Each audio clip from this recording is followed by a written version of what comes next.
Thank you and welcome everyone. Thank you so much for being here today and for joining me tonight for our workshop that's about getting ready for kindergarten.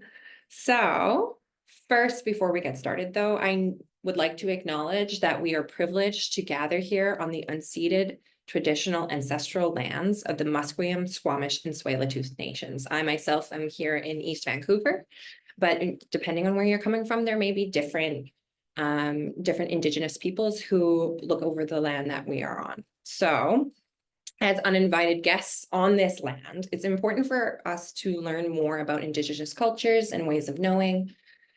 And this is to help unpack the colonial perspectives and practices that are dominating our society.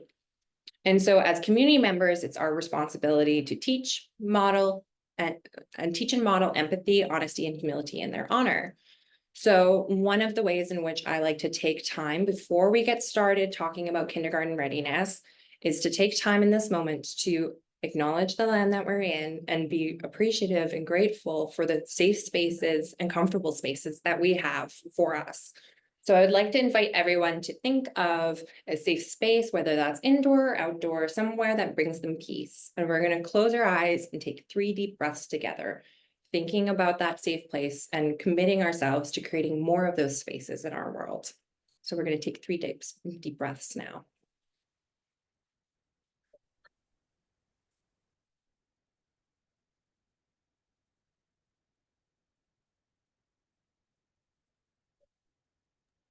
You can take more breaths if you need.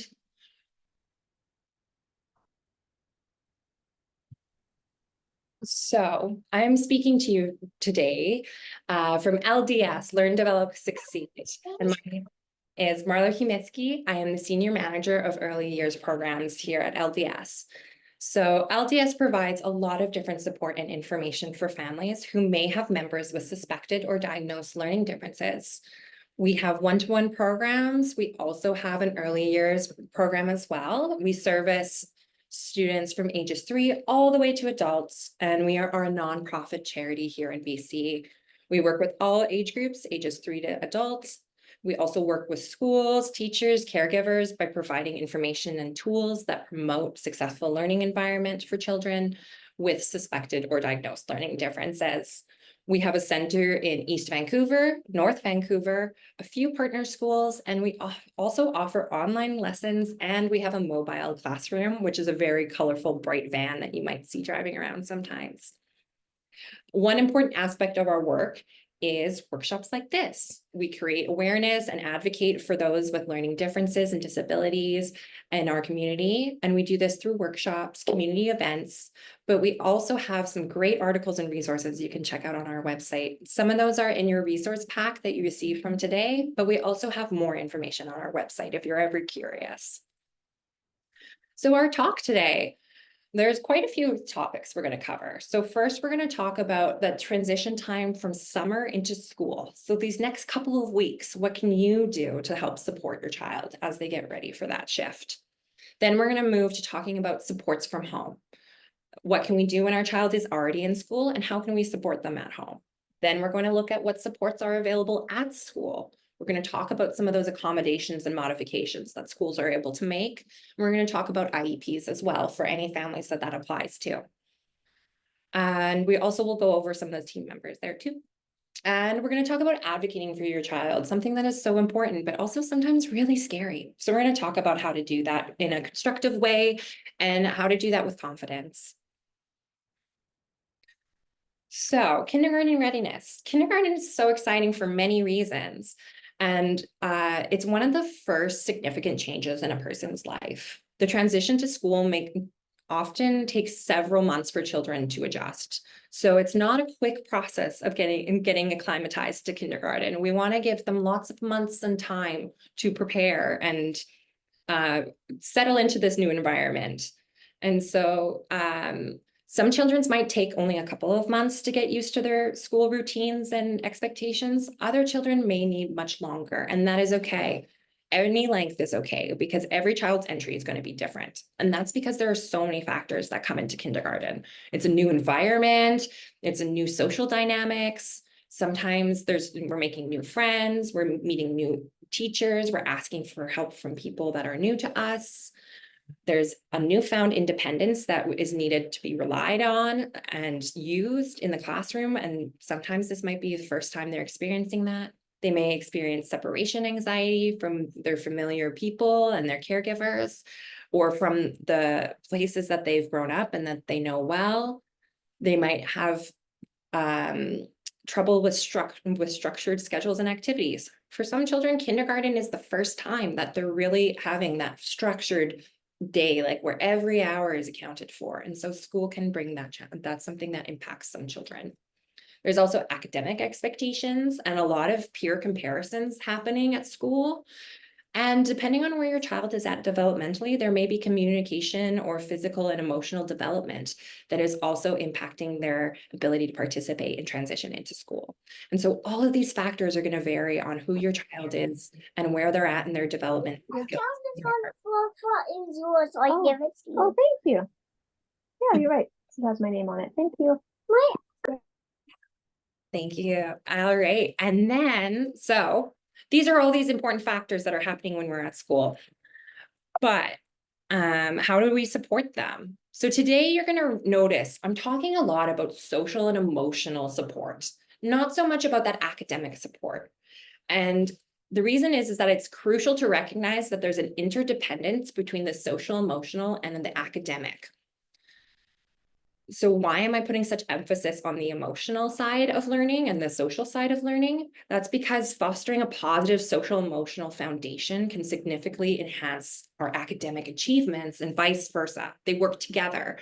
But with kindergarten, we don't want to start applying that academic pressure too soon. That's going to come naturally as they go through the school system.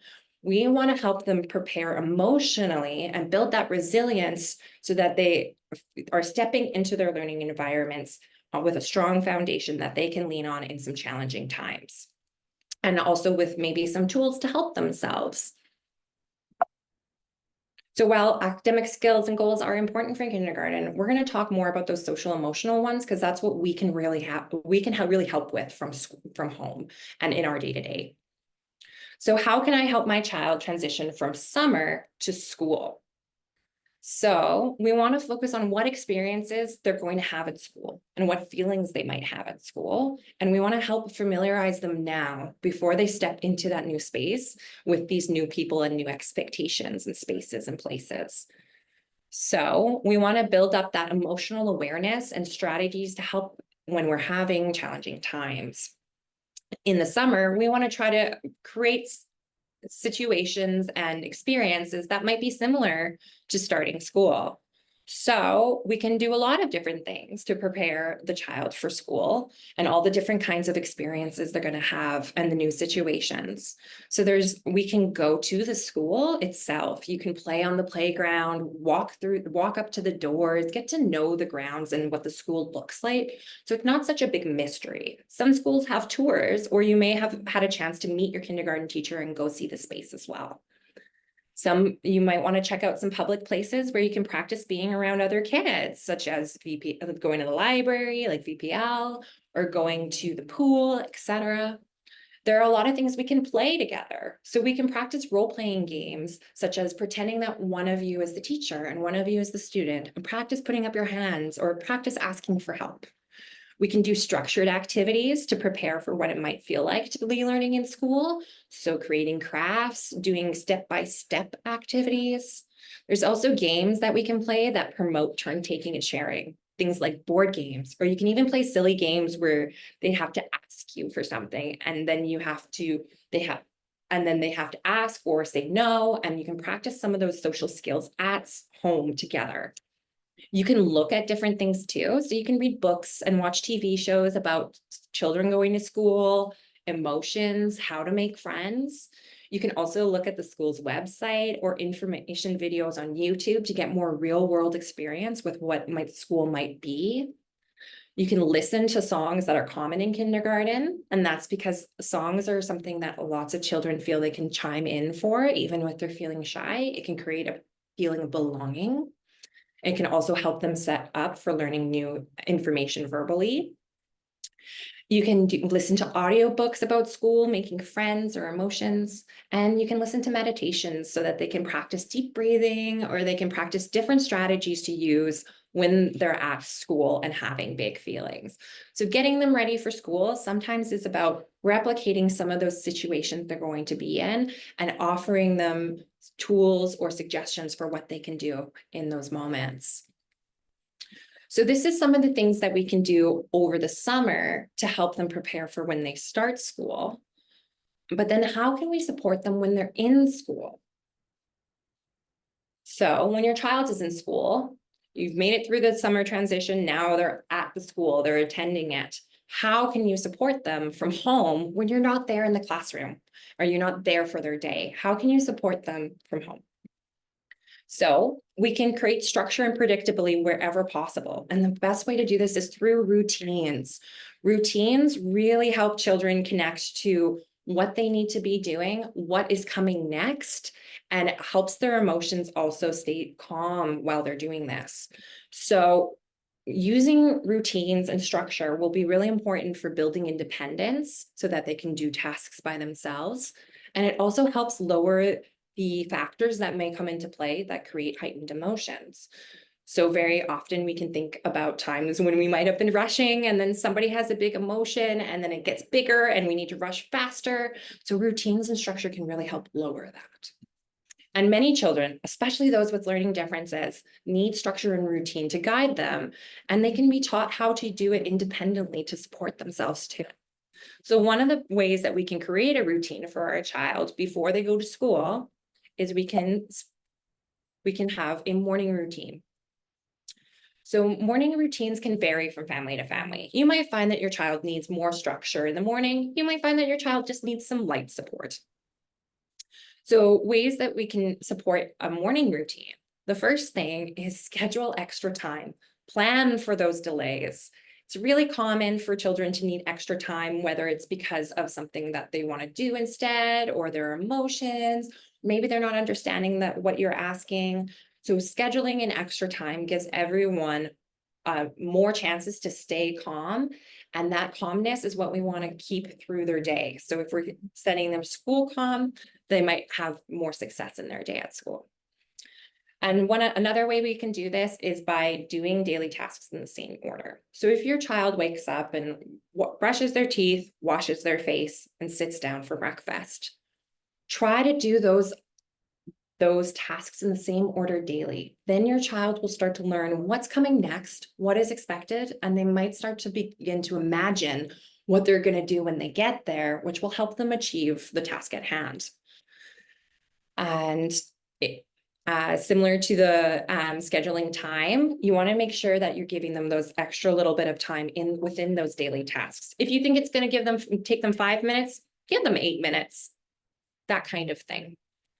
We can review plans together when they wake up and throughout their morning. So you can do this verbally or with pictures, talking about what their day is going to look like, who's picking them up from school. Those kinds of things can be really important. But we can also remind them of the morning routine and what they need to be doing in the morning to get to school and be ready. We can provide structured choices to help them in the morning. So sometimes to help our children get ready, we might say, what shoes do you want to wear? That's a really open-ended question. And that sometimes can go down a lot of avenues. But if we say, do you want the red pair or the blue pair? Often we're going to get a response quicker, and the child's going to have less of a time trying to know what they need to do and their next step. And then we as a family can know we're moving through our morning at a speed that works for everyone. We can also use clear and simple repetitive language, and you can break instructions into chunks. So something that's really common with educators and others in related fields is we use the first then approach. So what that might look like is first brush your teeth, then wash your face, or first put on your shoes, then go get your backpack.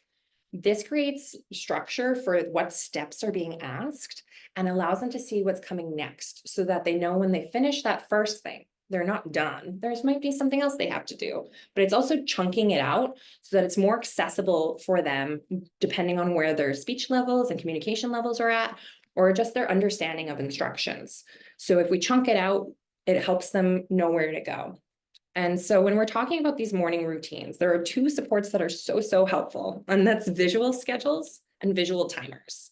So visual time schedules help your child see what you're asking of them and know what's coming next. And with time, children can start to use that schedule independently, and they may even be able to start doing the tasks independently as well. So that's why keeping that structure the same can be really helpful.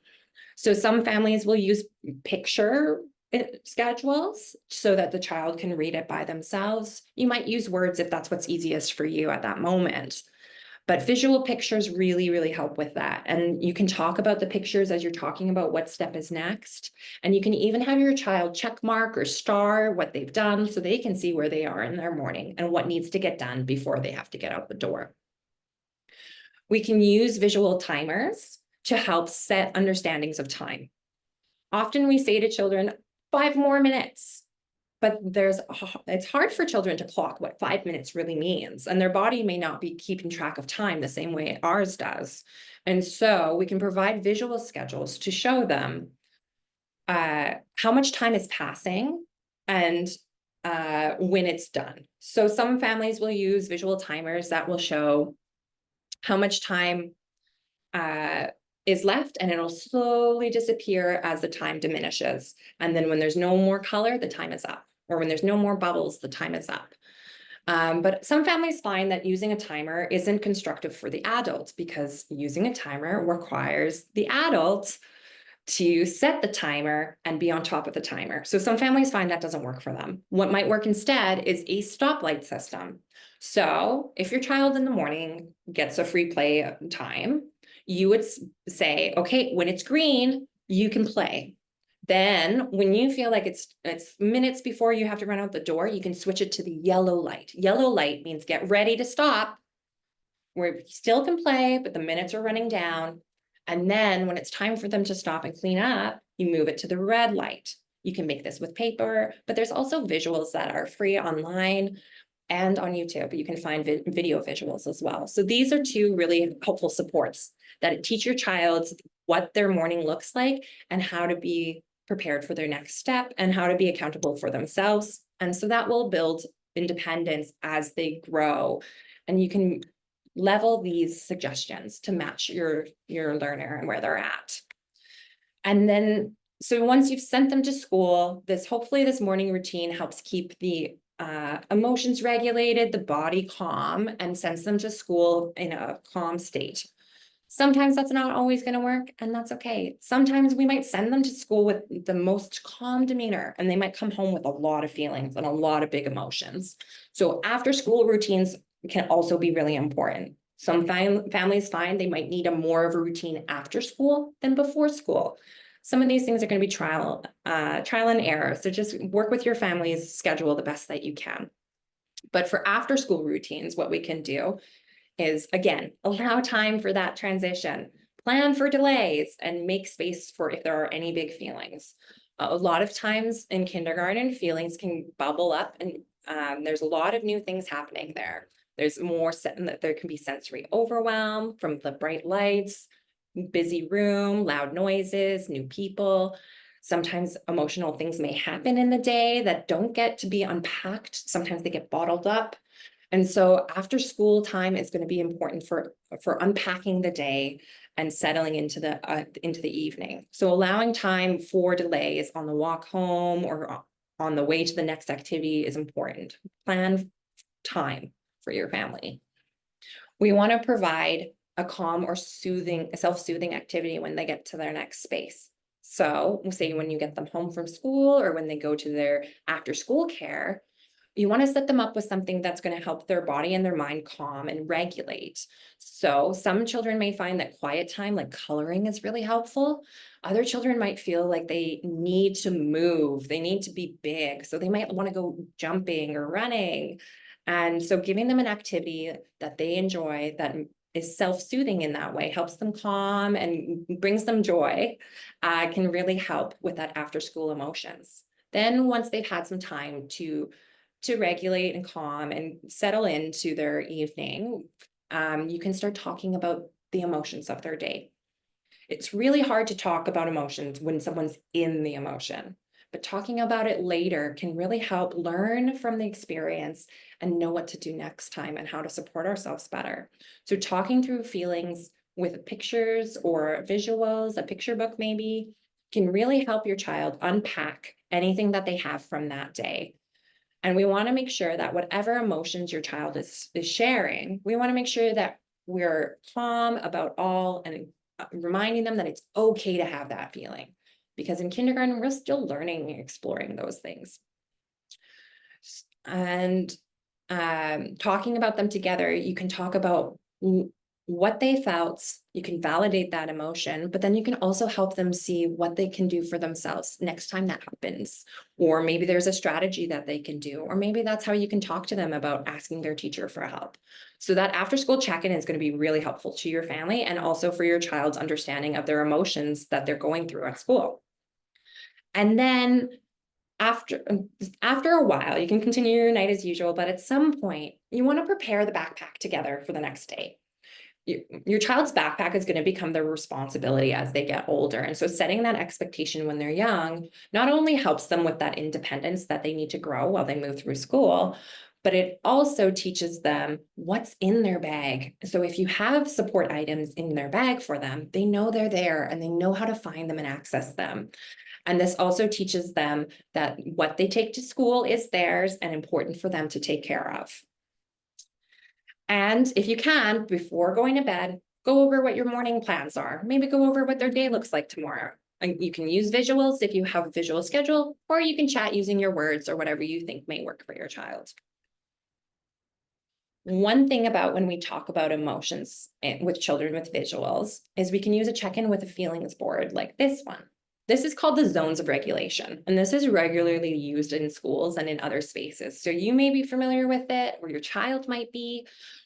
But what it is it's using the colors to assign feelings. So the blue zone is when we're feeling slow emotions, so like sad or bored or tired. Then if we look at green, green is when we're calm, focused, our body's regulated. We probably feel like our normal self. Yellow is when we've got a lot of energy and we yellow is actually a little bit of energy. Yellow is when we're starting to feel a little silly, maybe we're a little frustrated. And then red is usually used for anger or being fearful or sometimes very overjoyed and excited.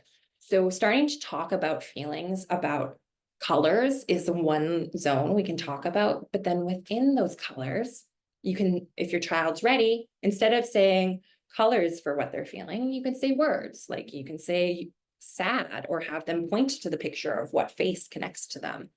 And so using the zones of regulation helps connect emotional talking to colors, which is easier to understand, and then bridge to bigger understandings of emotion like words and feelings and face. And this connects to what they might be learning at school. So you have language at home for how to talk about feelings, and that matches with what they're learning at school about how to talk about feelings. So while your child's going through school, they're going to have a lot of feelings. Some weeks are going to be bigger than others. And sometimes it's hard to know if your child is struggling. So let's talk about what you might see or hear at home if your child is struggling. And so if a child is struggling with school, you might see that they're not wanting to go and it's hard to get them there or to get them to leave. You might see frequent worries about school. They may have difficulty or changes in their sleeping and eating. They may regress to old habits or behaviors. So sometimes children may regress to bedwetting, or they may start sucking their thumb again for comfort. Sometimes meltdowns may happen, but they'll start increasing in intensity, and especially before or after school. You may see an avoidance of homework. There's not really homework in kindergarten, but you might see that they're actively avoiding something that's like school. So you might see that they're avoiding letters or numbers or similar activities, or maybe something that was assigned for like a guided reading. And you might hear them expressing physical symptoms of anxiety, like headaches or stomach aches. And that can be a sign that they may be struggling at school, and you may need to connect with the school team to talk about what you can do to support your child. Sometimes we don't pick up on what's going on at home. Sometimes it's not showing at home. Sometimes it's happening at school, and we might hear from school about some of the concerns. So what we might hear is we might hear that they're avoidant of the work at school. They may become stressed or frustrated when it's time to work, and they might become kind of fearful almost of that work. They may be reluctant to speak or participate. And this would be if this is a new behavior for your child. And this is when it's persistent as well. And so that they may share that they're reluctant to speak or participate, not just with their peers, but also with teachers. You may hear concerns about their progress, so their academic goals, and you may also hear reports of behavioral concerns, whether that's from the classroom or the hallways or the playground. There may be concerns there as well that they'd like to talk about. There might be suggestions that your child receive support from the school's resource teacher. And you might also hear that your child is experiencing physical symptoms like frequent headaches or stomach aches at school, which could be signs of anxiety. So if your child is struggling, we start to wonder what can be done at school, because if we're doing the best we can at home, when things are out of our hands at school, what can be done and what can we ask for? What supports are there? So whether you feel your child is significantly struggling or you just want to set up your child for success, there are a lot of supports that can come through school. And then there are accommodations and modifications that can be asked for at school to help your child. So I have a little comic here to demonstrate the difference between an accommodation and a modification. So if we look at the picture here, we see several animals lined up for an assessment. It says, for fair selection, everyone has to take the same exam. Please climb that tree. Now, if we look at the animals, climbing that tree is going to be different for everyone. And this is just like learners in a classroom. It's going to be different for everyone. So accommodations.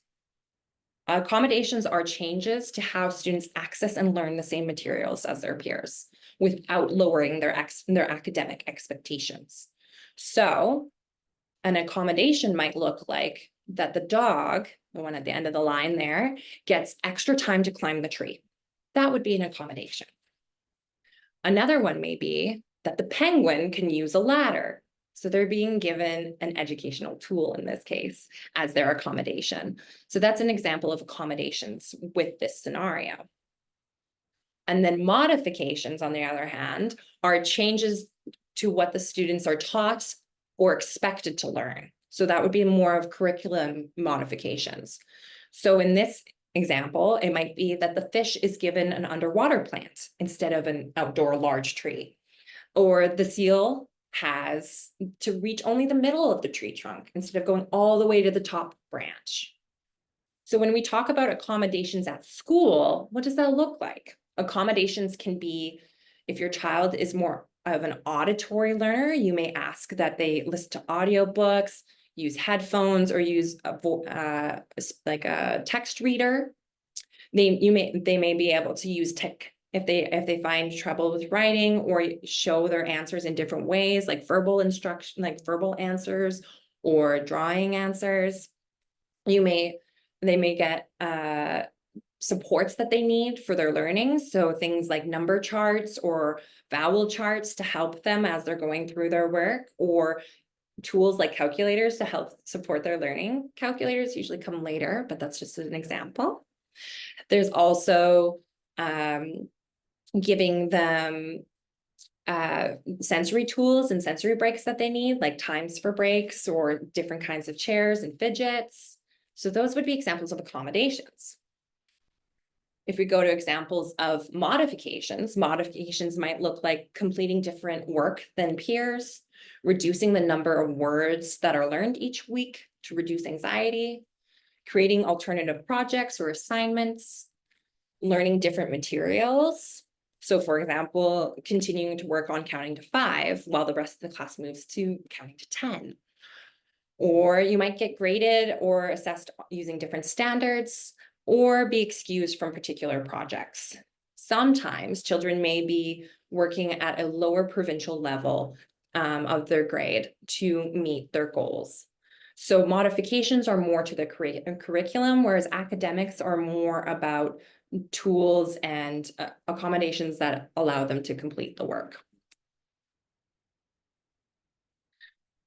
So who can we ask for these supports? Well, your school will have a main support team. So your classroom teacher is always your first person to connect to, but there's also the principals and administration. Some classrooms may have an educational assistant. If your child has an educational assistant assigned to them, that will also be a big part of your main support team.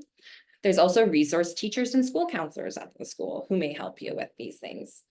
But there are also additional district support with different professionals and specialists. So you can also ask to meet the additional professionals within the school system, but keep in mind that these are spread across many schools, and so it's limited access. And so it's important to ask with examples as to why your child may need it. So it's very common for these, both the main support team and the additional team to work with a child who may have a disability or learning difference. And you will work together with this school team to create the individualized learning plan, also known as an IEP, if your child has a learning difference or a disability. And so these are people we can ask for help and for those supports, and also the people who will be implementing those and make progress tracking at school. So I just mentioned an individualized education plan. Now, in British Columbia, students with a disability or special educational needs that require special education services are eligible for an IEP. This is designated by the school, and a confirmed diagnosis needs to be given to the child in order for the school to set up an IEP for them.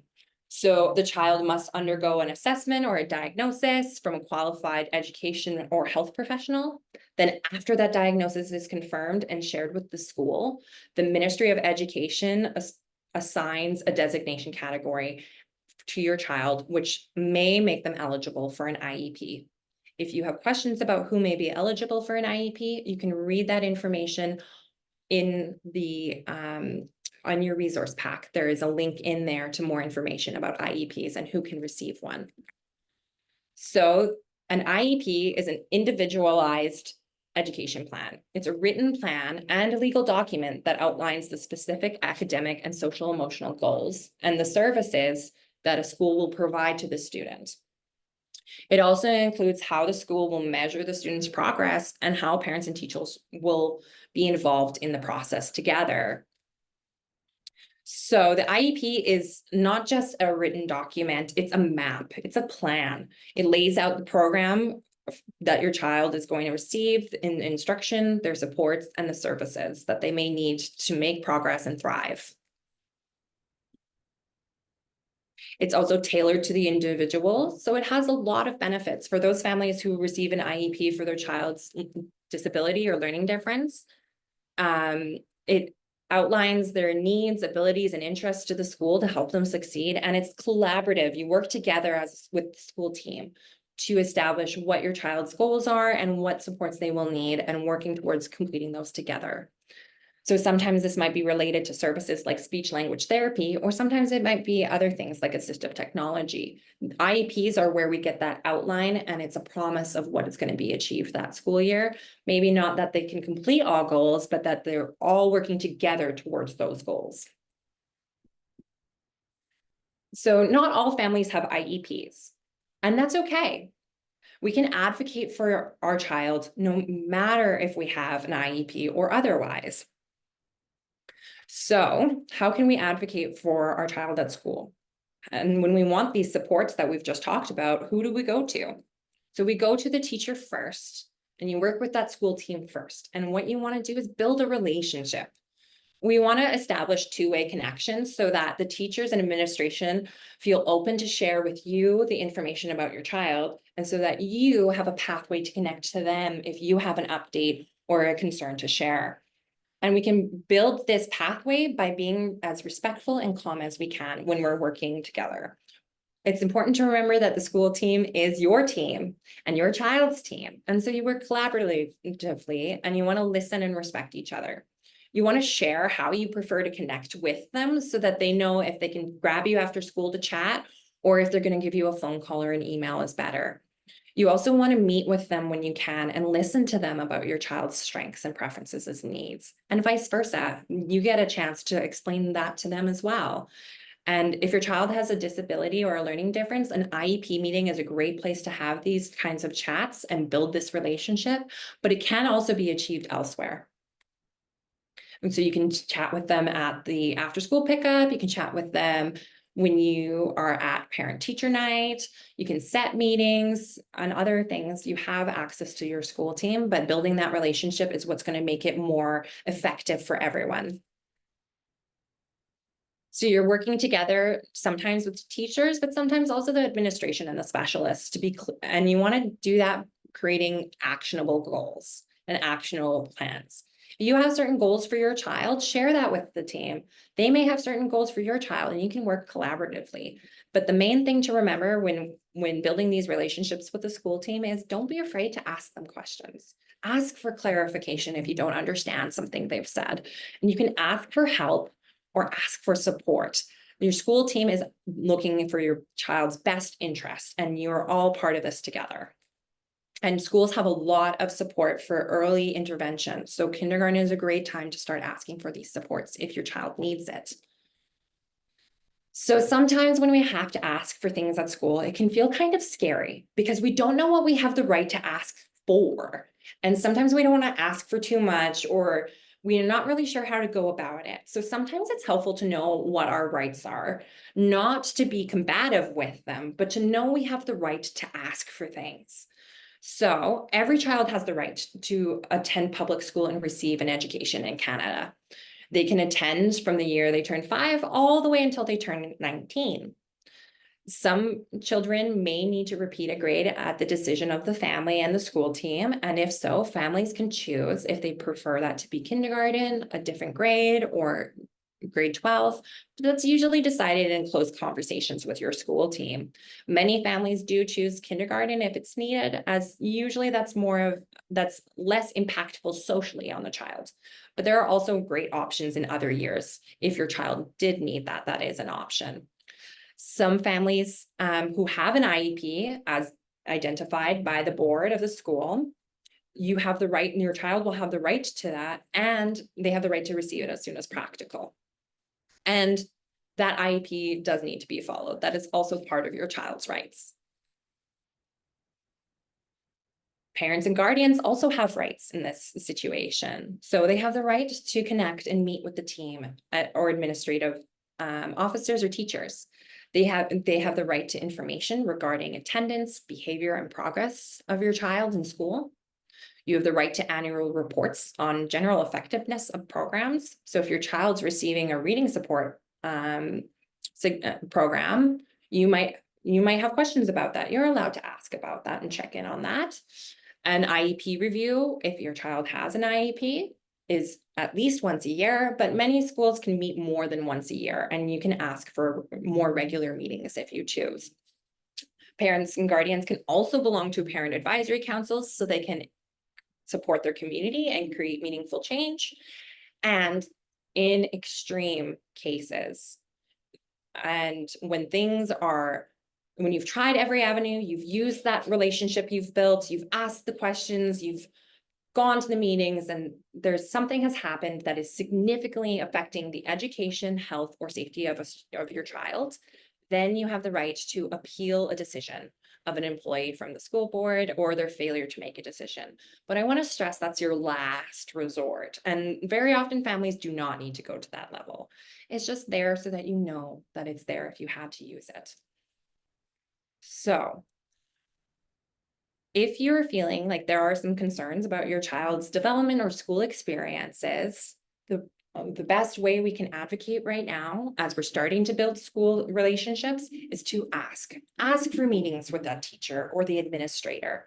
Ask to access school-based supports if you feel your child needs them, like learning specialists or the school psychologist, who may be able to do an assessment. We can ask about those assessments and screeners, and that can include the psychoeducational assessment for identifying learning differences. And one thing that's important to remember about accessing supports at school is not to wait. Ask as soon as you feel your child needs it. There are often long waits for these additional supports, especially because children with IEPs are prioritized to other children in the school system when it comes to these kinds of supports. So you want to ask and get on the list if you can. There's no harm in getting on the list and seeing if you need the support later, but talking with your school team and asking those important questions is going to bring that support that your child needs, and also create a collaborative understanding towards the school that you are an active participant in your child's school success and that you all want to see them thriving. So don't wait, ask. But in all of this, the most important thing to remember is that you are the best advocate for your child. No one knows them better than you do. So believe in your child and believe in yourself. Kindergarten is an amazing, wonderful, fun time. Your child's development booms when they get to kindergarten. And there's so much fun things to explore and learn together. So believe in your child and believe in your ability to help your child. And kindergarten is going to be so much fun. So thank you, everyone, for listening to this portion of the workshop where we're talking about those strategies. I appreciate you all taking the time out of your evening to come here and listen. If you ever feel like your family needs some support or information, LDS is here for you. We have quite a few different kinds of programs to support not just the early years, but all the way up until adults. So we have professional development and workshops. We have one-to-one instruction. We have a preschool aged program, which is focused on early intervention for those children who are not yet in kindergarten. We also offer formal learning assessments and identification of learning challenges. We have assistive technology, and we also offer family coaching for those who may feel they need some more support.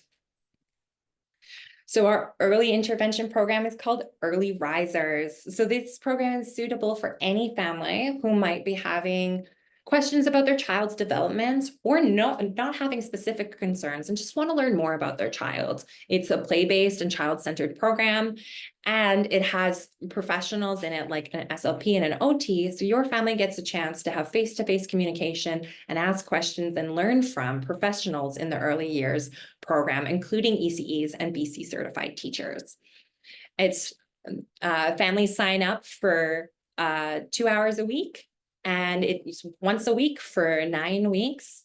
And sometimes there are free spots available for families who are in financial need. We also have a tech embracing spin. We have a robot that the kids love. And we have new cohort starting next fall, or this fall coming right up any day now. And that starts in October and runs till December. But we also have cohorts for the Early Risers program in winter and in spring. So thank you again. I'd like to open up for anyone who has questions or want to talk through something. I haven't had a chance to look at the chat, so